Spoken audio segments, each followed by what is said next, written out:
같이 기도하겠습니다. 주님을 찬양하고 예배합니다. 우리 위해 마음을 열고 기쁨으로 진실로 마음으로 이 시간 주님을 만나길 소망합니다. 하나님 아버지, 먼저 찬양으로 은혜 받기를 원합니다. 저희 각자의 믿음의 고백이 되길 원합니다. 예수 그리스도의 이름으로 기도드립니다. 아멘. 저희 할렐루야, 저희 찬양 드리는 시간 갖겠습니다. 저희 첫 곡은 가장 위해서 좀 새로운 찬양이지만 다 같이 찬양의 가사를 생각하면서 다 같이 찬양 드리겠습니다.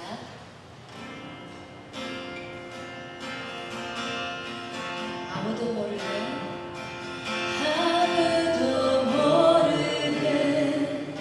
삶이라 하여도 수치 끝이 나는 삶이라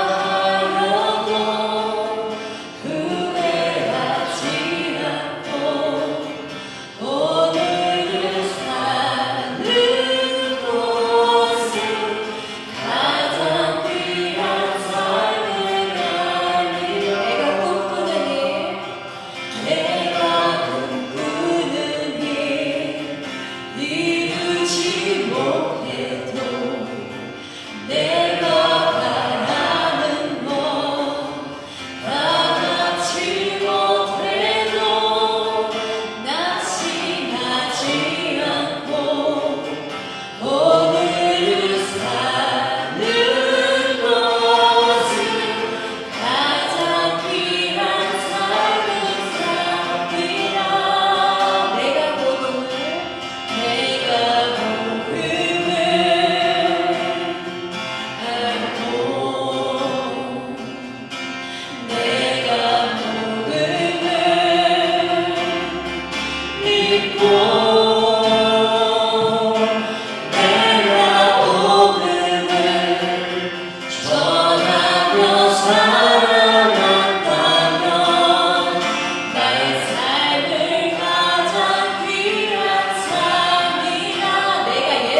같이 위대하고 강하신 주님 박수 치면서 찬양하겠습니다.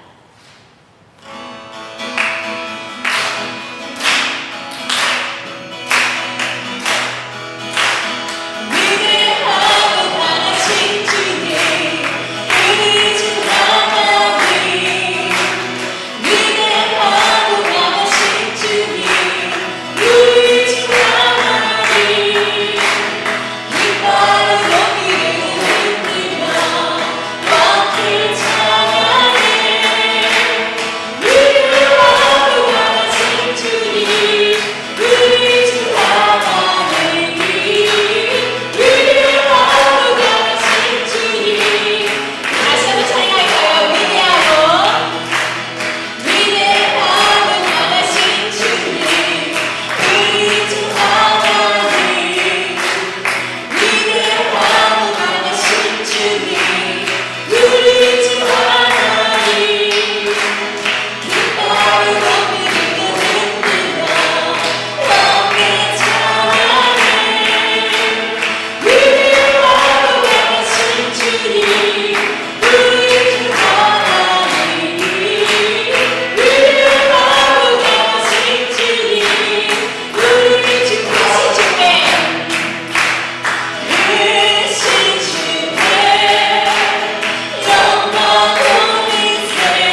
참 소망이시며 진리이신 오직 한 분, 사랑의 하나님, 주님의 몸된 지체들 한자리에 모여 찬양과 경배의 예배를 드릴 수 있게 하심에 감사드립니다. 부족한 입술이지만 진심을 다해 드리는 이 예배를 기쁘게 받아 주옵소서. 모든 영광 홀로 받아 주옵소서. 은혜가 아니면 살 수 없음을 고백합니다. 때에 맞춰 채워주시는 놀랍고 신비한 아버지의 사랑을 경험하게 하시고, 죽어야 살고 져야만 이기는 놀랍고 신비한 아버지의 비밀을 알게 하옵소서. 저희들 광야와 같은 세상 속을 살아가지만 자신의 생명을 내어주면서까지 우리를 사랑하신 그분, 우리 주님 의지하며 주님 손 꼭 잡고 가게 하옵소서. 고난을 통해 우리를 성숙시키는 아버지의 귀한 뜻을 알게 하옵소서. 고난 중에 인내하고 감사할 수 있는 믿음을 허락하옵소서. 가장 좋은 것, 영생을 주시고자 하는 아버지의 마음을 헤아릴 수 있는 지혜를 허락하여 주옵소서. 우리가 마음으로 우리의 길을 계획하여도 그 길을 인도하시는 이는 하나님이심을 믿고 담대히 순종과 감사로 아버지의 기쁨이 되는 삶을 살게 하옵소서. 내 뜻이 아닌 아버지의 뜻이 이루어지길 기도합니다. 세상이 주는 즐거움을 쫓지 않게 하시고 주님이 주시는 평안을 누리며 사는 그리스도인이 되게 하옵소서. 우리의 삶을 통해 예수의 향기를 전할 수 있는 전도자의 삶을 살 수 있는 축복을 허락하여 주옵소서. 성령님 내주하사 성령 충만하게 하여 주옵소서. 새생명 교회를 세우신 아버지의 뜻이 이성훈 목사님을 통해 또 여기 모인 우리를 통해 이루어지게 하옵소서. 성령 충만하게 하시어 다음 세대 양성과 새생명을 살리는 일에 앞장서게 하여 주옵소서. 그에 필요한 모든 것을 채워주실 줄 믿고 감사드립니다. 예배를 돕는 손길들에게 아버지의 방법으로 가장 좋은 것으로 보답하여 주옵소서. 여기 모인 저희들 아버지가 주시는 참 평안으로 기쁨과 감사가 넘치게 하여 주옵소서.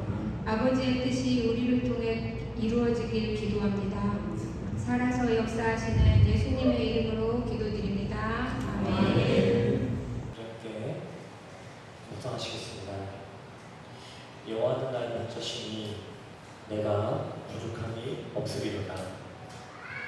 그가 나를 푸른 초장에 누이시며 쉴 만한 물가로 인도하시도다.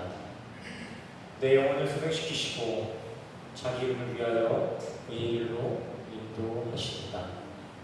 내가 사망의 음침한 골짜기로 다닐지라도 해를 두려워하지 않을 것은 주께서 나와 함께 하십니다. 주의 지팡이와 막대기가 나를 안위하시나이다.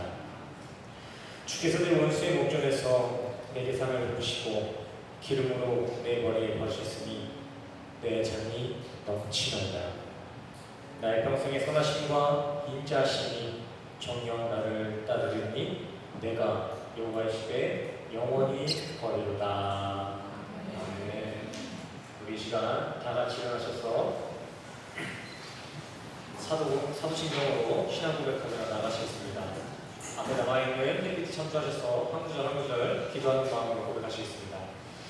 전능하사 천지를 만드신 하나님 아버지를 내가 믿사오며 그 외아들 우리 주 예수 그리스도를 믿사오니 이는 성령으로 잉태하사 동정녀 마리아에 나시고 본디오 빌라도에게 고난을 받으사 십자가에 못 박혀 죽으시고 장사한 지 4일 만에 죽은 자 가운데서 다시 살아나시며 하늘에 오르사 전능하신 하나님 우편에 앉아 계시다가 저희로서 산 자와 죽은 자를 심판하러 오시리라. 성령을 믿사오며 거룩한 공예와 성도가 서로 교통하는 것과 죄를 사하여 주시는 것과 몸이 다시 사는 것과 영원히 사는 것을 믿사옵나이다. 아멘. 모두 착석해 주시기 바랍니다. 네, 오늘 주의 소식 함께 나누도록 하겠습니다. 오늘도 말씀을 찾아 이 자리에 모이신 우리 성도님들을 주의 이름으로 사랑하고 축복합니다. 또 스승명교회 주일 예배 시간은 주일 오전 11시 한시를 있고요. 목요일, 목요 오후 예배는 오후 7시 30분에 있겠습니다. 미리 오셔서 오늘의 말씀을 묵상해 주시고 기도로 예배를 준비해 주시기 바랍니다. 또 예배 이외에도 신방이나 성경 공부가 필요하신 분들이 계시면 교회로 연락 주시기 바랍니다. 주일 예배 독일부 순서가 매달 교회 주보에 업데이트되고 있습니다. 순서를 미리 확인해 주시고 기도로 예배를 준비해 주시기 바랍니다. 또 서기명교회 주보, 우리 주보는요 QR코드 모바일로도 사용 가능합니다. 미리 숙지하셔서 나중에 이제 QR코드 이제 모바일 주보로만 이제 사용이 될 텐데 그때를 대비해서 미리 준비해 주시기 바랍니다. 또 서기명교회 유튜브 채널이 있습니다. 몸이 아프셔서 못 나오시거나 일이 있어서 못 나오셨을 때는 다른 곳에서 예배도 드리겠지만 또 우리 교회 유튜브 채널에 예배 전체가 올라가고 있으니까 유튜브로 함께 예배 참여해 주시기 바랍니다. 헌금 시간에 따라 순서이 없습니다. 공헌에 감동이 있으신 분들은 본당 문화편에 있는 헌금함에 공헌해 주시기 바랍니다. 또 주일 어린 예배가 오전 9시 30분에 있습니다. 우리 아이들 픽업이 필요한 경우가 있으면 우리 김소연 선생님이나 배재우 목사님께 연락 주시기 바랍니다. 네, 오늘 예배 끝나고 애찬 후에는 오후 1시부터 교회 1층 소예배실에서 제자 모임이 있습니다. 예배 이외에도 또 많은 교제가 필요하신 분들은 1층에 모여서 함께 교제를 나눠주시기 바랍니다. 네, 본문 여기까지 하도록 하겠고요. 오늘의 말씀을 보시기 전에 하나님의 사랑이 함께 찬양하시면서 서로를 축복하며 나가도록 하겠습니다. 하나님의 사랑이 이렇게 찬양하시겠습니다.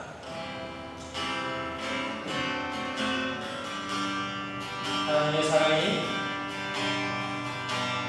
하나님의 사랑이 당신의 삶 가운데 가득하기를 축복합니다.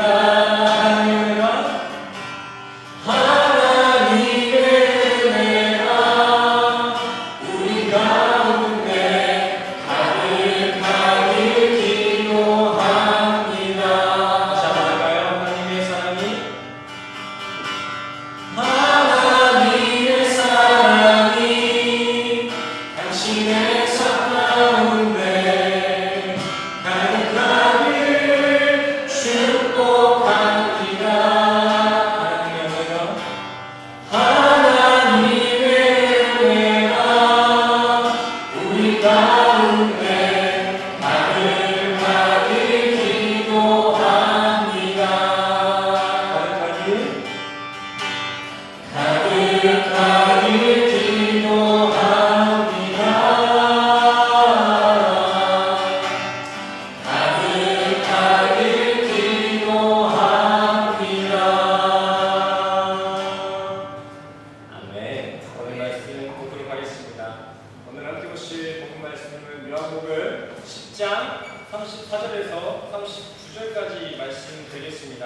오늘 함께 보실 본 말씀을 요한복음 10장 34절에서 39절까지 말씀 드렸습니다.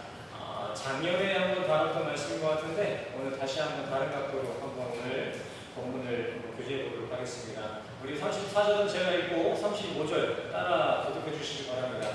내가 세상에 화평을 주러 온 줄로 생각하지 말라. 화평이 아니요 검을 주러 왔노라. 35절 시작. 내가 어디서든 사람이 그 아비와 딸이 어머니와 며느리가 시어머니와 오빠를 대하나니 사람의 원수가 자기 집안 식구리라. 아비나 어머니를 나보다 더 사랑하는 자는 내게 가깝지 아니하고 아들이나 딸을 나보다 더 사랑하는 자도 내게 가깝지 아니하고 또 자기 십자가를 지고 나를 쫓지 않는 자도 내게 합당치 아니하리라. 30절 같이 읽겠습니다. 시작. 자기 목숨을 얻는 자는 잃을 것이요 나를 위하여 자기 목숨을 잃는 자는 얻으리라. 아멘. 할렐루야. 오늘도 말씀을 찾아 이 자리에 모신 성도님들을 주님의 이름으로 환영합니다. 오늘 처음 오신 분들 많은 것 같은데 우리 옆 사람 인사 하겠습니다. 오늘 잘 오셨습니다. 주님의 이름으로 축하합니다. 잘 오셨습니다. 사실 지난주에 예고된 바 우리 성도님들이 한 10분의 8이 다 나가는 걸로 이렇게 예고가 되어 있어가지고 가족 예배 드리겠다 싶었는데 또 우리 교회는 특별한 게 있습니다. 이 성도 지리안의 법칙이라고 5명이 한국에 가면은 또 5명이 또 새신자로 들어옵니다. 은혜죠? 오늘이 그런 경우예요. 자, 오늘 말씀 보시면요. 오늘 본문의 예수님께서는 자신들의 제자들을 다 불러놓고는 이런 말씀을 선포하셨습니다. 나는 이 세상의 평화가 아니라 검을 주러 왔다. 그리고 너희 가족 관계를 불화시키러 왔다. 참 오늘 구절 이 한 구절을 보면은 이게 좀 조심스럽지만 사탄의 메시지인지 예수님이 하신 말씀인지 분별하기 어려울 정도로 아주 냉소적인 구절입니다. 한번 보세요. 이렇게 사진을 바꿔놔도 잘 어울리지 않습니까? 근데 또 오늘 본문의 뒤편을 보시면요. 예수님은 이런 가족관계를 무작정 부정하시는 것이 아니라 그 앞에, 부정 앞에 하나의 전제 조건을 달고 있습니다. 휘폐, 나보다도 사랑하는 자, 너에게 있어 나보다 위에 있는 자, 즉 가족이라고 할지언정 그 대상이 나를 앞지르고 있다면 그 대상은 이제 너에게 더 이상 좋은 뜻을 가지고 있는 관계가 아닌 사탄의 역할, 사탄의 기능을 하고 있는 것이다 라고 이야기하고 있는 것입니다. 오늘 본문의 예수님은 바로 이렇게 변질되어버린 가족관계를 떨어뜨리기 위해 이 땅에 오셨다라고 지금 기록하고 있는 것이죠. 이 부분들을 저희가 좀 잘 이해하기 위해서는 마태복음 당시 예수님 시대 당시의 배경을 좀 아실 필요가 있습니다. 자, 마태복음 당시 이스라엘 백성들은 현재 로마에 점령되어 있는 점령지 상태였죠. 그러기에 당시 유대인들은 생활의 전반부에 로마로부터 많은 불이익을 받았습니다. 시기에 따라 이스라엘의 그 식민지는 식민 생활이 아니라 식민 생존이라고 불릴 정도로 아주 각박한 생활을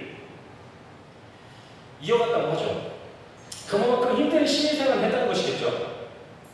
그러기에 유대인들은 항상 꿈꿔왔습니다. 아니 항상 기다려왔어요. 구약에 예언된 그 구세주, 우리의 이러한 식민의 노여움을 달래주고 새 나라로 구출해주실 그 메시아, 그 메시아가 반드시 이 어려울 때에 나타날 것이다 라고 믿고 소망했습니다. 근데 그런 와중에 그런 예언서들, 스가랴나 이사야 같은 그 예언서들에 나타났던 예언에 딱 성취되어 가고 있는 한 인물이 나타났으니 그분이 바로 예수 그리스도이신 것이죠. 그러기에 백성들은 그런 메시아 예수의 등장에 처음에는 자신들의 옷을 깔고 종려나무 잎을 흔들어가며 극렬히 환호했습니다. 나름대로 이제 그 메시아 예수가 어벤져스 마냥 저 악당 그 로마 백성들을 다 처치해주겠다라는 어떤 꿈을 꾸고 있었던 것이죠. 너무 웃긴 신앙이지만 그들은 그러한 메시아를 기다려왔고요. 그런 세상의 평화가 곧 그들의 신앙이었습니다. 오늘 본문의 예수님은 바로 그러한 그들의 인본주의적인 영적 패러다임을 깨부시고자 오늘 말씀을 주셨다라는 것입니다. 면밀히 말하자면 새 것을 주기 위해 옛 것을 뒤엎었다라고 할 수 있는 것이죠. 참 성전을 주시기 위해 옛 성전을 다 정화시켰던 것처럼 옛 것을 먼저 무너뜨리는 이러한 경고의 메시지를 보여주셨다는 것입니다. 9절 보시겠습니다. 22절. 너희들이 나를 따르면 복받고 만사 형통할 것 같이 아니 되려 모두가 널 미워할 것이다. 34절. 너희들의 니즈. 난 그런 너희들의 필요를 채워준 게 아니야. 나는 너희들의 그런 바램처럼 이 세상과 그렇게 화평하라고 세상에서 잘 먹고 잘 살으라고 이 땅에 온 것이 아니라 나는 오히려 그 세상과 갈라낼 검으로 왔다. 원어 해석하려면 그 세상의 화평과 찢어지게 분쟁되게 하려고 이 땅에 왔다라고 기록되고 있는 것입니다. 35절 말씀 한번 보십시오.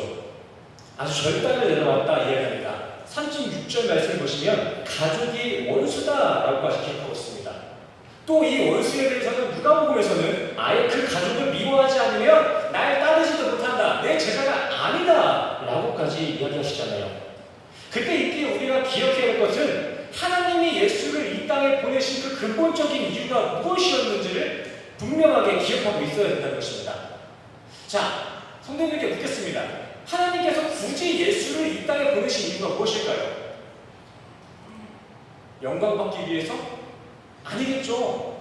하늘에서도 이미 완전한 존재로 영광을 받고 계신데요. 하나님은 왜 자신의 아들을 이 땅에 보내셨을까요? 요한일서 말씀입니다. 같이 읽겠습니다. 시작.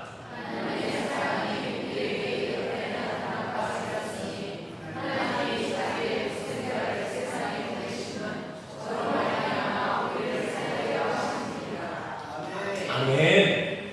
아멘. 예수님이 이 땅에 온 이유가 무엇이라고요? 아멘. 성도의 구원을 위해 오신 것입니다. 그러기에 예수의 사명은 온통 인류 구원을 향한 열심뿐이었어요. 공생의 사역도 한번 차근차근 생각해 보시면 전부 저 천국을 설명하는데 올인하셨습니다. 또 사역 중에 나타나는 그 기적이나 표적도 전부 다 요나의 표적, 십자가 복음을 전하기 위해 나타낸 것들 아니었습니까? 예수님은 이런 자신의 의도를 오해하고 자신을 세상 메시아로 삼으려는 백성이 몰릴 때에는 도망다니셨어요.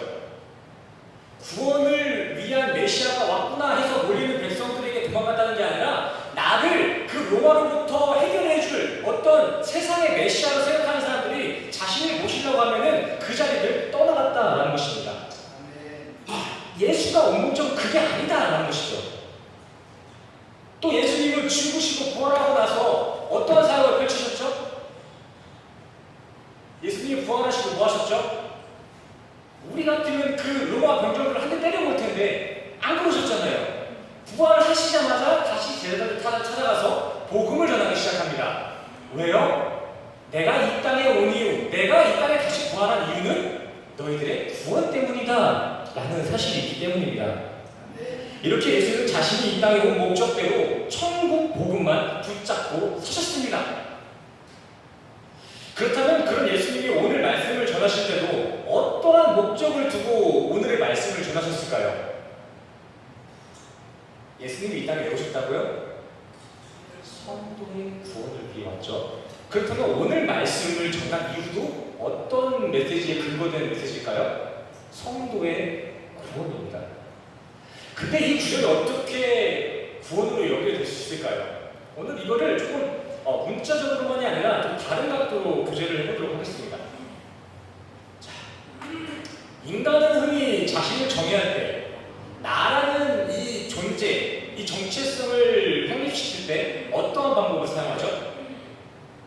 내가 나된 것은 어떻게 증명이 되죠? 보통 나와 연관된 가족이나 직업 또는 사회가 정의한 상태로서 우리의 정체성을 우리는 정의하고 합니다. 어렵지 않죠? 나를 설명할 때 우리는 어떻게 얘기해요? 사회가 정의해놓은 개념으로 나를 설명하잖아요. 내가 곧 사회가 정의된 그 정의로 만들어진 나잖아요. 그쵸? 자, 예를 들자면 태연 지사님. 태연 지사님은 집에 들어가서는 이제 하늘이 아빠 또는 카트리 남편이 격려로 또 집 밖에 나가서는 이제 직장에서는 뭐 회사의 부사장 뭐 이런 식으로 사회가 정해놓은 기준과 개념들로 자신들이 지금 정의되고 있을 것입니다. 자기 자아의 확장은 이렇게 내 주변의 환경들로 인해서 지금 확립되고 있다라는 것입니다. 그리고 우리 지사님을 비롯하여 우리 모든 인간은 그런 자신의 자아 정체성을 지켜내고자 더욱 그 세상의 정체성이 요구하는 세상의 기준들이나 요건들을 충족시키고자 노력할 것입니다. 부모이자 한 여자의 남편이라는 나의 정체성을 지키기 위해서라면 내 물질과 시간을 아까워하지 않을 것이며 본분을 다할 것입니다. 왜일까요? 남편, 아빠라는 그 관계의 정체성이 곧 나이기 때문입니다. 그리고 세상은 이러한 관계의 정체성을 두고 사랑의 관계다라는 이름을 붙여줍니다. 그리고 그러한 관계로 형성된 자기 정체성이 조금 단단해지면 우리 각자는 뿌듯함을 느낄 거예요. 우리 각자에게 이러한 관계에 대한 인정, 좋은 아빠, 좋은 남편이라는 사회적 관계에 대한 칭찬은 곧 나의 인정으로 여겨지기 때문입니다. 그게 나니까요. 아빠를 칭찬하는 것은 나를 칭찬하는 것이죠. 자, 하늘이 아빠를 칭찬하는 건 태연 지사님을 칭찬하는 게 맞죠. 이렇게 돌아가는 거예요. 이렇게. 그게 나라는 것이죠. 그렇게 우리는 돌고 돌아 나만을 사랑하는 인생을 살아가게 됩니다. 결국에는 자신의 누구를 사랑하는 것이 아니라 그 사람을 사랑한다는 그 관계의 확립으로 나의 정체성을 단단하게 만들어가고 그런 모습이 결국에는 자기 사랑으로 이어진다는 거예요. 하지만 이거는 선악과를 먹은 아담의 후손들에게 나타나는 죄의 증상입니다. 본래 아담, 우리 인간이라는 존재는요, 하나님이 우리를 지으실 때 자신의 영광을 드러내기 위해서, 자신의 영광을 찬양하기 위해서 지어진 게 우리 인간이라는 존재입니다. 이게 하나님의 본래 인간 창조 목적이에요. 사회생활을 하지 말라는 게 아닙니다. 다 목사가 되라는 게 아니에요. 지금 말씀이 하나님이 우리를 이 땅에 보내신 그 이유가 어떻게 우리의 모습으로 관찰되냐면 우리가 살아가고 있는 이 모든 삶이 하나님의 영광을 나타내는 삶을 살아가야 된다라는 것이죠. 아멘이십니까? 이게 우리 인간이 창조된 창조 목적이에요. 그러기에 오늘 본문에 예수님께서 이 땅에 검으로 오셨다라는 것은 이 창조의 질서 회복, 곧 구원을 의미하게 되는 것입니다. 하나님은 우리가 세상의 것들을 정의내는 나 말고 다시금 하나님의 성도로서 그의 영광의 지체로서 회복시키기 위해서 이 땅에 검으로 오셨다라는 것입니다. 김 사장, 박 사장으로 불리는 걸 원치 아니하시고 오직 하나님의 자녀로 다시금 불리기 위해서 이 땅에 검으로 오셨다라는 것이죠. 자, 근데 왜 하필 예수님은 가족을 언급하셨을까요? 가족 말고도 여러 가지 있잖아요. 이런 포스터가 있더라고요. 이 적당한 직장이나 회사로 이렇게 예를 들어도 되잖아요.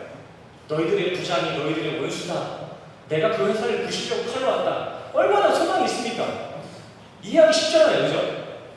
자, 근데 이 가족이라는 게 유대 사회 당시에 그 존재만으로도 큰 힘을 발휘하고 있었습니다. 자기 가족의 수가 많으면 많을수록 그 가문의 힘이 올라가는 게 일반적이었어요. 또 비슷한 맥락으로 구약의 말씀들도 보시면요, 그 나라의 군사의 수요가 많으면 많을수록 곧 그 나라의 전투력의 수치가 되었습니다. 지금이야 핵미사일이 있고 총이 있으니까 사람이 많건 적건 떨어뜨리면 끝이지만 그때 당시엔 머릿수로 싸웠잖아요. 그래서 이 가족, 수요, 인간의 수라는 것은 곧 인간의 힘과 능력이었다라는 것입니다. 이렇게 1차적으로 예수님은 이러한 의미에서 그런 세상의 힘과 능으로 정의되는 가족으로부터의 나를 부인케 하고 온전히 하나님의 백성으로 세워내시고자 먼저 그 세상의 힘과 가족으로부터 떼어냄을 주셨다라는 것입니다. 우리는 온전히 하나님만으로 정의되고 하나님만 의지하길 바라셨던 것입니다. 또 여기서 이 부분을 좀 심도 있게 다루자면 이 가족이라는 지체는 이 나라는 자기 자아 확정의 첫 번째 대상입니다. 태어나자마자 주어지는 정체성의 첫 번째 조건이죠. 아들이나 딸처럼 어떤 관계로서 나라는 정체성이 처음 상승되는 게 부모와 자식 간으로부터 생성되지 않습니까? 태어나자마자 나에게 주어지는 정체성이 뭐예요? 내 자식, 내 아들, 이거잖아요. 이 말은 즉슨 오늘 예수님이 이 가족이라는 부분에 불화의 검을 놓으신 이유는 단순히 가족 간의 그 불효망측을 조장하려고 하시는 것이 아니라 하나님은 자신의 아들들이 나 외에 다른 이름으로 불려지고 정의되는 것이 너무 싫었던 것입니다. 가족 자체가 나쁜 게 아니라 가족이 내 앞에 있는 게 싫으셨던 거예요. 하나님은 나름의 그 열심을 부리신 것입니다. 생각해 보시기 바랍니다. 내가 배가 아파서 낳은 자식이 있다고 쳐요. 근데 그 자식이 내가 낳은 그 은혜를 알지도 못하고 엄한 데 가가지고 엄한 사람한테 가가지고 엄마라고 해요. 그 사람한테 의지해요. 이러한 모습을 부모가 이해할 수 있을까요? 오늘 본문의 모습이 바로 이러한 모습입니다. 아들아, 제발 나를 쫓아와라. 그건 네 엄마 아니야. 그거 말고 날 붙잡아라. 그래서 오늘 본문 후반절에 38절을 보시면 나를 쫓지 않는 자도 내게 합당치 않다라고 기록되고 있는 것입니다. 오늘 말씀이 장과 절로 이렇게 구별되어 있어서 조금 헷갈리는 건 사실이지만 사실 오늘 본문은 하나로 정렬이 되어야 돼요. 여러 줄을 보는 것이 아니라 한 내용으로 보셔야 되는 것이죠.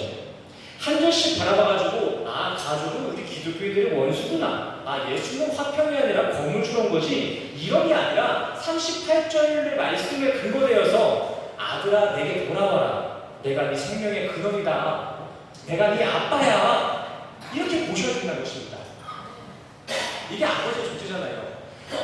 애초에 성경의 자식의 부모, 아비라는 역할 자체가 언약의 말씀을 가르치는 존재, 생명을 주느니 곧 이 세상에서의 하나님의 모형 아니겠습니까? 아버지가 그냥 아버지예요. 우리 기독교인들이 효도를 해야 되는 건 뭐예요? 아버지는 곧 하나님의 형상을 담았기 때문입니다. 이 말은 즉슨 올바른 아비의 행실로 자녀에게 하나님의 형상을 충실히 나타내는 것이 그 아비의 역할이며, 그런 아버지를 통해 하나님과 성도의 관계를 온전히 이해해야 하고 그 세상 아비와 하늘 아비의 충성을 다하는 것이 자식의 도리입니다. 근데 우리 인간은 이 아버지라는 모형에 사로잡혀서, 또는 가족, 이 아버지뿐만이 아니라 이를 비롯한 진리의 모형들, 이 세상의 피조물들에 사로잡혀서 그 세상 질서에 함몰되어서 정작 그의 본질인 하나님을 하나님으로 인지하지 못하는 무지 속에 살아가고 있습니다. 자, 성도님들 백내장 아시죠? 백내장. 보통 이 백내장이 좀 연세가 지긋하신 분들에게 찾아오는 안구 질환인데요. 노화의 증상이죠. 이거 수술하지 않으면 나중에는 앞을 잘 볼 수가 없다고 합니다. 그래서 제가 이걸 찾아본 것도 아니죠. 또 이게 사람한테만 이런 백내장이 온 줄 알았는데 이게 개한테도 오더라고요. 개한테도 백내장이 와요. 어떻게 하냐고요? 우리 집에 있는 그 장모님 개가 지금 백내장이 걸렸어요. 그분이 지금 13살이에요. 그분이죠, 그죠? 13살이면. 노인입니다. 근데 그 나이 많으신 강아지 어르신도 이 눈에 백내장이 와가지고 눈이 흐어요. 그래서 밥을 줘도 밥이 어디 있는지 모릅니다. 밥을 주는 그 주인이 어디 있는지도 잘 못 알아보더라고요. 아주 딱해요. 지 살길 그 밥이 어디 있는지를 알지 못해요. 요 앞에 놓여있는데도. 근데 저는 오늘 본문을 잘 이렇게 바라보면서 하나님이 바라보셨다면 우리의 인생도 이렇게 백내장이 끼어있는 물불을 가리지 못하는 딱한 존재로 여겨지지 않을까라는 생각을 한번 해봤습니다. 백내장 환자라고 비하하는 건 아니에요. 비유잖아요, 비유. 현실을 한번 생각해 보시길 바랍니다. 우리 인간은요, 그렇게 잘났다고 하면서 그 1, 2년의 생명을 이렇게 늘리지 못합니다. 그 1, 2년의 생명을 좀 연장해보려고 아주 별의별 용을 댔습니다. 근데 정작 내 생명을 주관하시는 하나님이 내 안에 있다는 건 인지하지 못하고 살아요. 각자의 그 영 안에 세속적인 가치들이 잔뜩 껴있어서 보지 못하는 것이죠. 우리의 생명의 주관자이신 분이 하나님이시고 하나님이 우리 안에 있으면 우리의 생명이 위태로울 때 하나님을 붙잡는 게 맞습니까? 아니면 생명이 위태로울 때 세속적인 가치들로 그걸 붙잡는 게 맞습니까?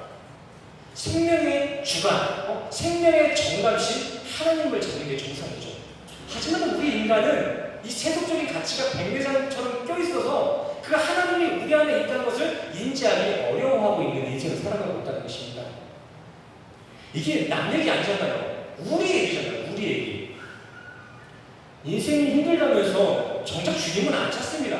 정말 이래가 죽겠다 싶으면서도 정작 그에 대한 도움을 주신 하나님을 찾지 않아요.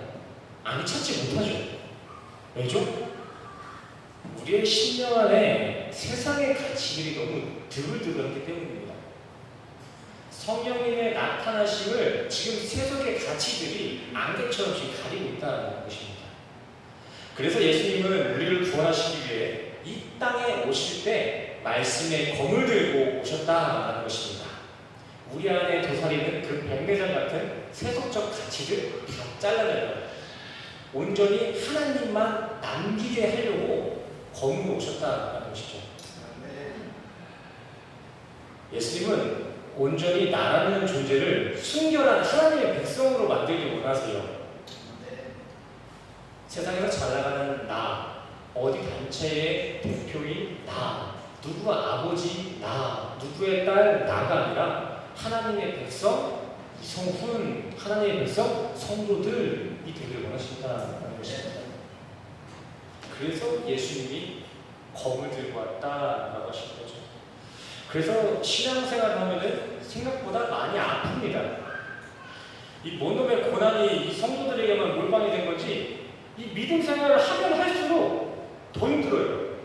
기분 탓인지 모르겠는데 그 고난이 좀 성도에게 조금 몰려있는 것 같잖아요. 실제적으로 힘들어요.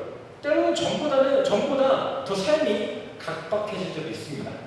근데 이게 참 이 신앙이 신기한 게 그런 각박한 삶에 자족하는 마음이 들어오죠. 아멘이십니까? 본래 같으면 그런 힘든 상황에 내 마음이 딱딱해져야 되는데 이상하게도 우리의 마음이 부드러워집니다. 이게 바로 세상이 감당치 못할 성도의 삶, 믿음 생활이라는 것입니다. 우리 이 맛에 신앙생활을 하는 거 아니겠습니까? 이 세상 암만 험난해도 천국 갈 소망이 있어서 항상 기뻐하고 감사할 수 있는 거, 이게 우리 성도들의 특권 아니겠어요? 이게 우리가 신앙생활 하는 이유 아니겠습니까?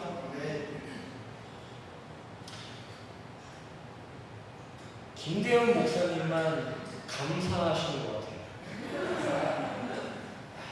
저에게 소망이 있다고, 제 성격에 소망이 있다고 느끼는 게 남들이 다 아멘 못해도 김대현 목사님이 아멘 안 하시면은 제가 의심할 수 있어요. 이 80평생, 70평생을 이 설교하시고 진리를 위해 싸우신 분이 아멘을 안 하신다. 그럼 제가 의심하면 하잖아요. 그죠? 근데 제가 설교하면 참 힘이 되는 게 김대현 목사님이 아멘을 하세요.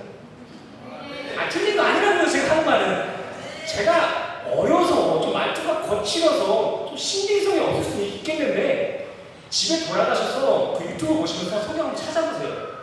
제가 제 말을 하는 게 있는지 한번 보세요. 말씀에 근거된 거예요. 말씀에 근거된 거.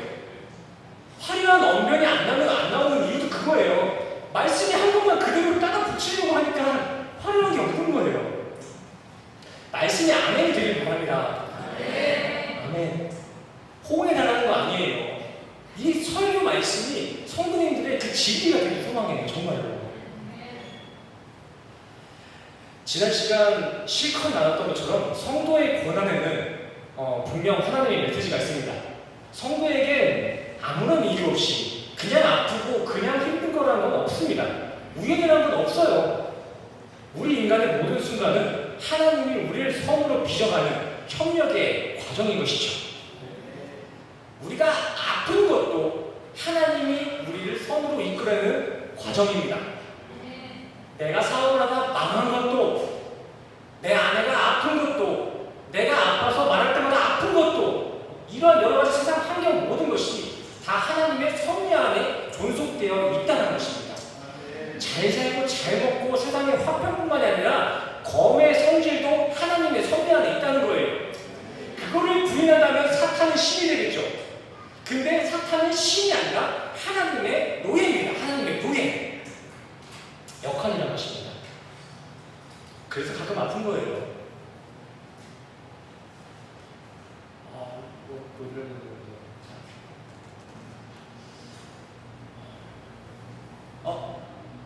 그 선풍기 아줌마 계시나요?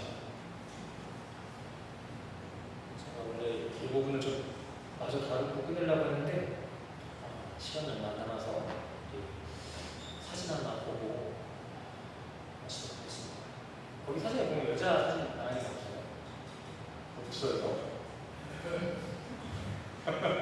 있을 텐데 바탕화면 한번 보세요.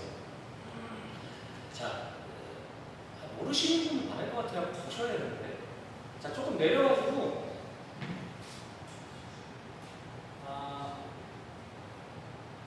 어디 가셨지? 없네. 자, 선풍 찾아봐주세요. 선풍기 아줌마 한혜경 씨인가 치면 나올 거거든요. 자, 성도님들 선풍기 아줌마라고 들어보셨나요? 선풍기 아줌마. 다 아세요? 근데 우진이 같은 나이들 좀 모르는데 명성이나 그치? 선풍기 아줌마 알아? 그럼 찾아야 돼. 알아? 지영이 알아?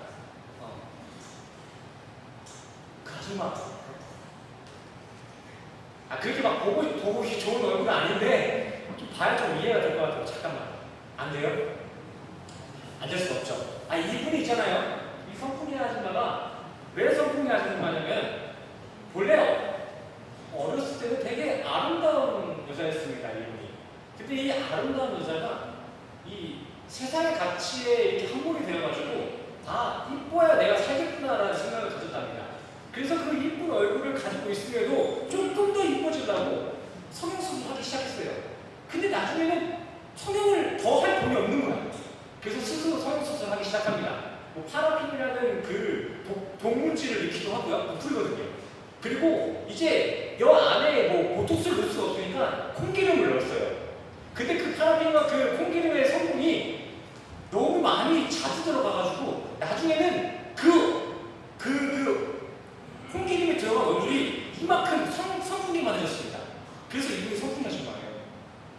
근데 여기서 정말 끔찍한 것은 이 부풀어진 얼굴이 한시적인 게 아니라 그 콩기름과 우리의 피부가 하나로 이렇게 엉겨져가지고 그 얼굴이 그 사람의 얼굴이 되어버렸다라는 그런 비극적인 사례인 것입니다.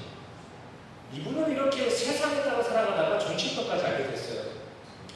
그 얼굴이 정말 요즘 선풍기도 작지만 요만한 것 같아요. 진짜 선풍기만 합니다.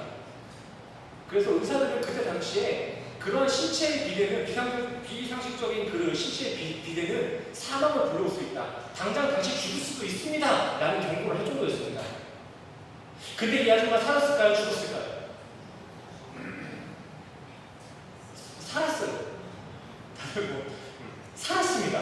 당장 위기였는데 수술 받고 몇 년 더 건강하게 사시다가 나중에 돌아가셨어요. 2018년에 돌아가셨다고 하고요. 다시 한번 묻겠습니다. 이 위험했던 아주머니가 어떻게 살았다고요? 수술했어요. 수술 받았어요. 자신이 주입했던 그 콩기름, 내 얼굴과 하나 되었던 그 기름 피부를 하나하나 다 도려내서 겨우 살 수 있게 됐습니다. 이거 마치고 보고 얼굴을 다 도려낸다는데 얼마나 아팠을까요? 정말 아팠을 거예요. 근데 그 칼날의 아픔은 아주머니한테는 생명을 전해주는 아픔이었습니다. 죽음보다 쓰라는 게 어디 있겠습니까? 그래서 아주머니는요, 그 힘든 수술을 받고 그 의사를 원망하지 않았습니다. 그 의사에게, 그 제자들에게 감사합니다, 감사합니다 의사에 인사했어요. 왜요? 그 의사의 수술 의도가 생명에 있었기 때문입니다. 정확한 비율 좀 모르겠어요. 저는 생각해봤습니다. 우리가 우리 스스로를 위해 하는 행동들이 때로는 이렇게 선풍기 아줌마처럼 무모한 행동으로 하나님께 비춰지지 않을까라는 생각을 한번 해봤습니다.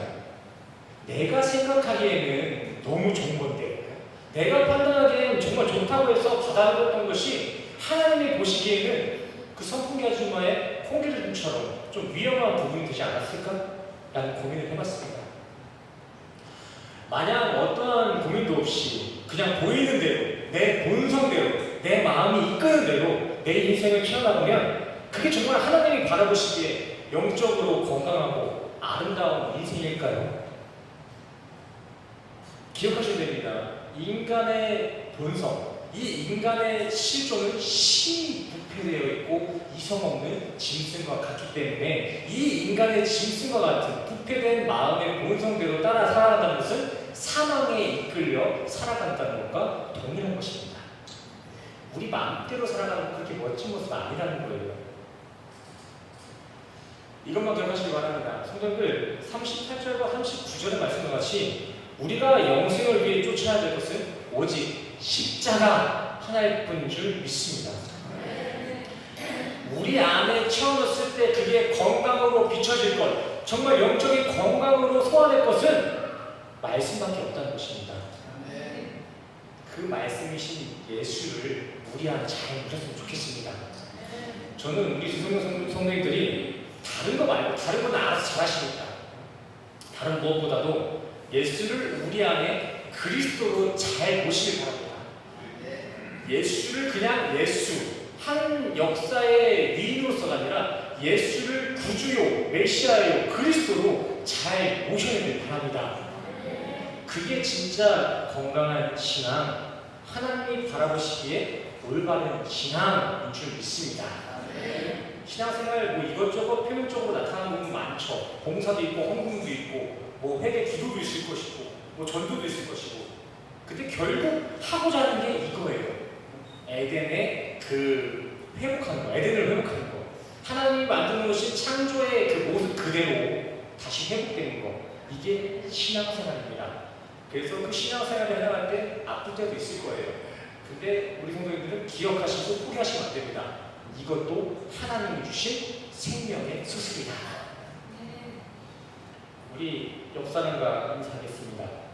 헛것 채우지 마시고 예수로 충만하시길 바랍니다.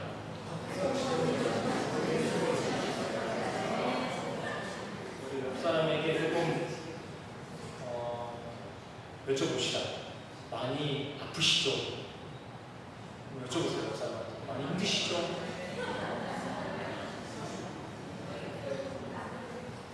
대답해 주세요. 아프니까 성도입니다.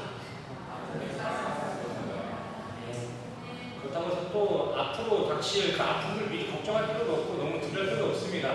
하나님이 분명히 약속하셨어요. 그 아픔뿐만이 아니라 고난뿐만이 아니라 우리에게 반드시 천국의 소망으로 위로할 것이다 라고 말씀하셨습니다. 그 위로 바라보고 살아가시는 우리 모두가 되기를 간절히 소원합니다. 우리 시간 말씀을 여기서 마치도록 하겠고요.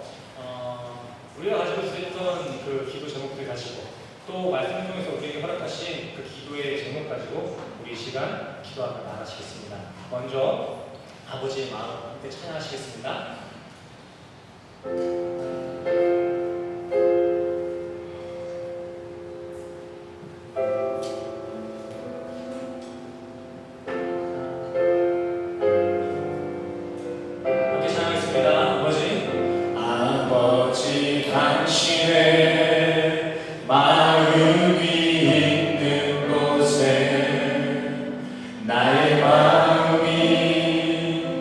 있기를 원해요.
다섯 개 하면서 청순히 합시다. 아버지 당신의 마음이 있는 곳에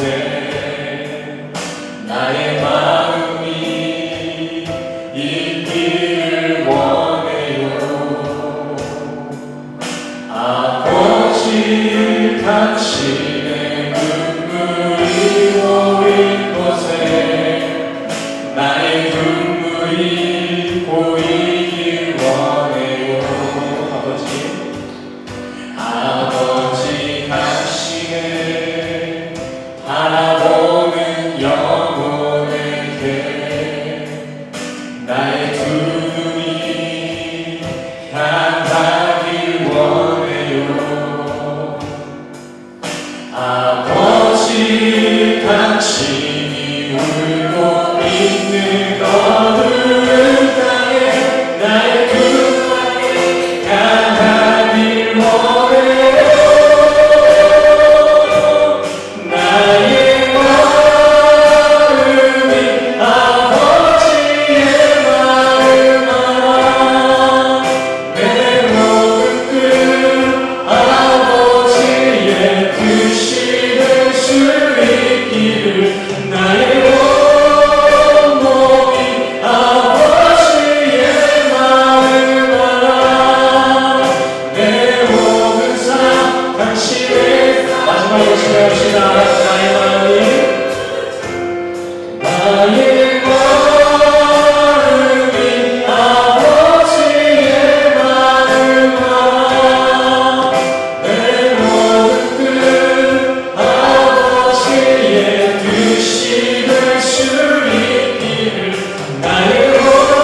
믿습니다. 세상은 자신들이 잘 살고 잘 일어서 있는 것이 세상의 환경으로 이루어져 있다. 세상의 환경으로 나라는 정체성을 정립해 나가지만 하나님의 말씀으로 우리에게 허락하신 감동으로 인해서는 온전히 우리 성도들은 하나님의 사랑으로 지어진 하나님의 백성인 줄 믿습니다. 이러한 성경의 메시지가 하루하루를 살아가는 우리의 원동력이 되게 하여 주시옵소서. 계속해서 우리의 정체성을 휘두르려는 그 세상에 휘둘리지 아니하고 온전히 주님의 백성으로만 설 수 있는 우리 새생명교회 모든 성도 될 수 있도록 주님 도우시고 인도하여 주시옵소서. 주님 이 시간 나를 세상에 두지 아니하시고 이 예배 가운데 성도로 불러주신 그 크신 주님의 은혜에 감사하는 마음에 우리가 가지고 있는 각자의 정성을 가지고 각자의 모습을 가지고 주님 앞에 봉헌하며 나아갑니다. 주님 드려지는 봉헌의 중심을 관찰하시고 하나님의 방법으로 하나님의 선하신 그 선을 이뤄가 주시옵소서. 우리 성도들 이제 교회 문을 나가 이제 세상에서 다시 한 주간을 살아갑니다. 세상을 살아가는 이 세상의 존재이지만 그 세상이 전부가 되지 않게 해주시옵소서. 우리의 인생, 이 한 주라는 인생, 이 한 시라는 인생이라 할지라도 주어진 시간만큼 하나님의 말씀을, 하나님의 진리를 더 많이, 더 깊이 채워넣는 성숙한 성도의 길로 우리 성도들을 인도하여 주시옵소서. 그렇게 될 줄 믿고 감사드리며 예수 그리스도의 이름으로 간절히 기도드렸습니다. 아멘. 우리 시간 다 같이 일어나셔서 기대 찬양 함께 찬양하시고 축도로 예배를 나가도록 하겠습니다. 먼저 기대 찬양하셨습니다.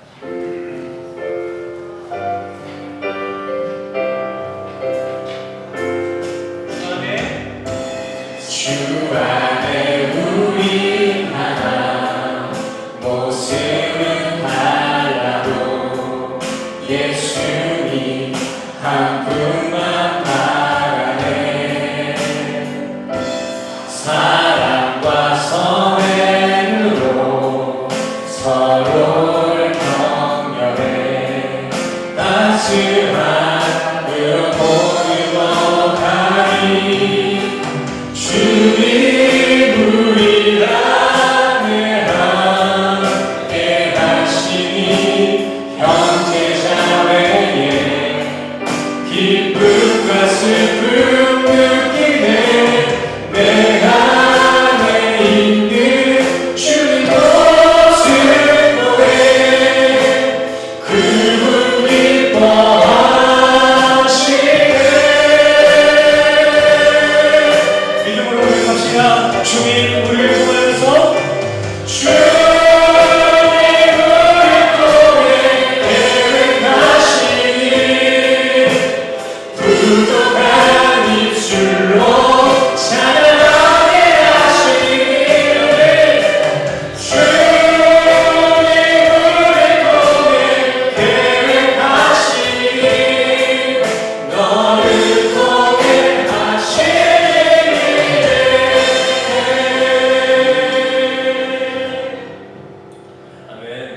우리 시간 다 같이 가슴에 손을 얹으시고 함께 축도로 나아가시겠습니다. 축도하시겠습니다.